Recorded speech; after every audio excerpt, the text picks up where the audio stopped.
Rabbit, rabbit, it's January 1st, 2019. Oh boy, here we go. How are you today, my pickles, my snowflakes, my turtles, my NMWC Club members? Are you all set for this next year? Do you have any plans? Do you have any, now I'm really going to do something about this sort of feelings? Well, I certainly hope so. You know, January 1st is about change and new directions and cleaning it up and taking care of business. And maybe this is the last day of what you're going to eat. This is your food funeral day. Do you know what a food funeral is? I bet you've had one. I know I've had plenty of them. It's when you look at your house, your fridge, your freezer, your counter, and you say, this is it. I'm never going to eat like this again. Sarah has been warning me. Maybe even other people have been warning you. And now I'm going to do something about it. But not until January 2nd. So today is my food funeral. And I'm just going to get all those tastes out of the way, trash everything that I can't possibly fit in my funeral, in my processional, and just get on with my life because I can't do this anymore. I just can't do this anymore. And if you're one of those, well, stay here, keep tuned in, because this is what we deal with every day, the day by day, daily do of do's and don'ts with keto. I do my keto, it's under 10 total carbs every day. I still have veggies. I still have a salad. I still enjoy those things, and I have a higher protein. So after I'd made my transition a couple of months ago, my protein and my fats are both if it's around 80 grams for each day, I'm very, very happy. Plus my 10 total carbs, and so it's working for me. I'm sure that my body needed the extra protein to rebuild, seeing that I'd been going without it for years and years. Not that I'm a vegetarian, but just because I wasn't having as much, because I thought, well, that's not what I need. And it's like, duh, smack upside the head. Of course I needed more protein. I'm an old lady, and old ladies need protein. So do old men. And but maybe men don't have the aversion to it. We have aversion to protein and aversion to fat for sure, if you're my age, because it was beat into us silly that fat wasn't good for us. Of course, the types of fats that I was probably eating, all those soybean, canola oil, salad dressings, store-bought, and the vegetable oil, canola oil, soybean oil, sunflower oil, safflower oil, all those no oils. And now I stick to macadamia nut oil, Fourth and Heart ghee, organic butter, extra virgin olive oil, and organic coconut oil, and avocado oil. Those are the oils that I have. Why did I get into that tangent? I don't know. Why not? Because some of us may be tuning in for the first time, and we have no idea when she talks about the good oils what that means. Also looking for mayonnaise that doesn't have soybean or canola. And when they start bragging on the front about made with canola oil, it's just as bad as the soybean. It's a seed oil. It's GMO. If you're having canola oil, trust me, even if they say organic, because I got roped into that one too. On the front of the label, organic soybean, organic canola, it still comes from GMO, because it doesn't say GMO, does it? No, it does not. So the food manufacturers in the United States are working very hard at keeping you confused, keeping you eating the inflammable things that is going to get you to that doctor and get you that medication. And then food and pharma is going to be happy, just like this, a marriage made in hell with your body as the test pilot. You don't want that. Okay, so it's January 1st. And for somebody like me, I know that like it's time for me to rejoin the recreation um, building at my town where they have that walk that goes above things. So when there's like fairs and basketball games and hardball games and all kinds of like fun stuff that I can do my walk. I enjoyed that immensely. Last January, a year ago, I ended up with a Baker's cyst. Of course, I didn't know what it was. I thought it was game over. I must have had 19 tests to Sunday, and finally, with an ultrasound, it showed the Baker's cyst. But that was like 4 months into it. I went to a chiropractor. I was taking lots of 800 milligram ibuprofen, all kinds of stuff like that. It was a miserable time of my life. It was so freaking painful. And I remember working at the jail and trying to stand up, and it's like, whoa, girly, it wasn't a fun time. So it's time for me to rejoin them. It was something that I liked to do.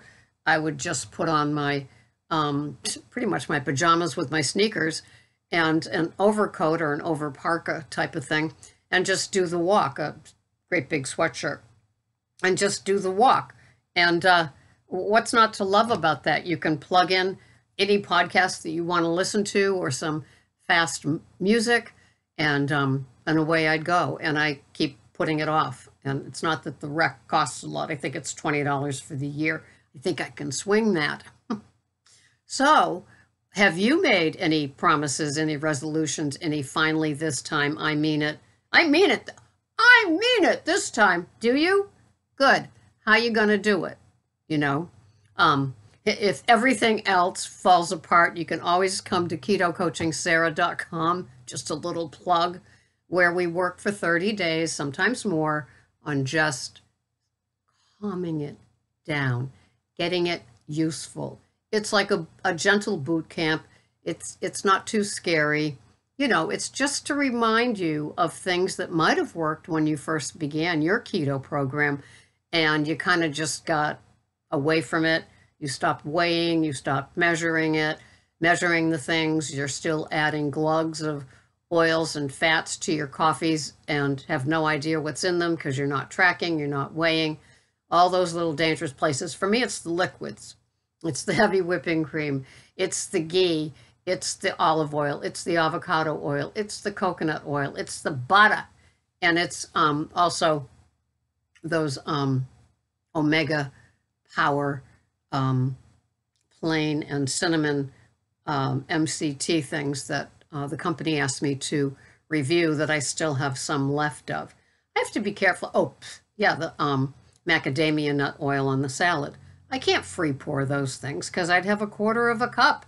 And because, my addict, Ms. Slick, says, "You like wet lettuces, don't you?" Uh-huh, I do. But I still have to weigh and measure. And it just makes sense for me. And once I start eating it, I love the taste of the macadamia nut oil on my salad. What? You haven't had that yet? Oh my goodness, you've got to try that. And then I add some Fourth and Heart ghee, the pink Himalayan flavor, and melt it in a tiny little teacup that I have on top of the toaster oven when I'm heating the plates up. And so I just pour that warm dressing over the salad, and it's divine. For a while there, I was having some cottage cheese with it too, the Good Culture cottage cheese, but I just decided to stop that. Not sure if dairy's an issue for me, but I still love the salad without it. So for me, that's one of those things. If I can shave off a half a carb or two, that works. And so, yeah, I don't have to really change too much with my food. I always keep the option open that I can have what I want. That what I'm having is what I'm wanting. And I do tweaks every now and then, like omitting the cottage cheese. I omitted the fats from the coffee a while back. Now it's just 1 tablespoon of heavy whipping cream. And I knocked off the sweeteners in my coffee. It's the only place I like things moderately sweet. And I found that I was missing. There's just something missing with my coffee. And so I added the sweetener back in. It's Xyla, Xyla. You can Google it. I get it from Amazon. I've seen it at Whole Foods as well. And so I'm having that with the heavy whipping cream, and that, it just works. I add diatomaceous. You can Google that too. Earth, diatomaceous earth. And I add that to my coffee and pink Himalayan salt to make sure I'm getting enough salt in my food plan, or sodium in my food plan. And then that works in my Ninja Bullet. And it gives me a nice froth. And those are the little things that just make me very, very happy. I love froth. So that's how I'm rolling today. You know, that's how we roll, right? Right, Lori? And we're very happy with food plans that match, that give us the results. You know, I have a weigh-in day. It's Thursday morning. Sometimes I forget it. I drink the 20 ounces of water before I weigh myself. So it's like, oopsie. And because of my schedule, I don't like to weigh after I've been working, because working overnights and cortisol and just all the things that can happen. So I like to have 2 days of being in my own bed. So when I wake up and weigh, it's probably the most accurate I can be. I'm not ruled by the scale by any means, but I use it. It's a guide, and I keep a record here. I have since my Weight Watcher days, so back many, many years ago. And then I also, because I use the chronometer, you can add what your weight is. It's called the biometric, and sounds like a European term, doesn't it? And so I can add my weight. And after I weigh myself on a Thursday, from Thursday until the following Wednesday, that's the weight that I go by in my chronometer. And it's there as a constant reminder. If I've lost, to keep things going and to stay motivated. And if I've gained, to not give up on weighing, measuring, and putting it in the chronometer to see what happens. My extra protein that I've had for the last couple of months, it bumped me up a little bit. And then I've lost a little since then. So I don't know.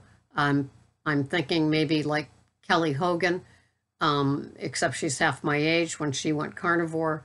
Perhaps it's just the body repairing, replenishing the protein in the muscles that just didn't have a chance before, because I was having like 35 grams. And even the chronometer says for me, I'm supposed to have 35 grams of protein. So I don't necessarily buy into that. I try to have the 80, like I said, and the 80 in fat. And before, I was having the 35 of protein and sometimes all the way up to 140 of grams of fat. So now it's kind of one of those balances. It satiates me, it carries me for the day, and I do it. So this has been my Rabbit January 1st, 2017 entry. Here we are, it's 2019, and we are going to have a great year. But the Rabbit is for a great month, which is January. And the deal with Rabbit is when you wake up, it's supposed to be the first thing that comes out of your mouth, not, oh shit, I forgot to say it.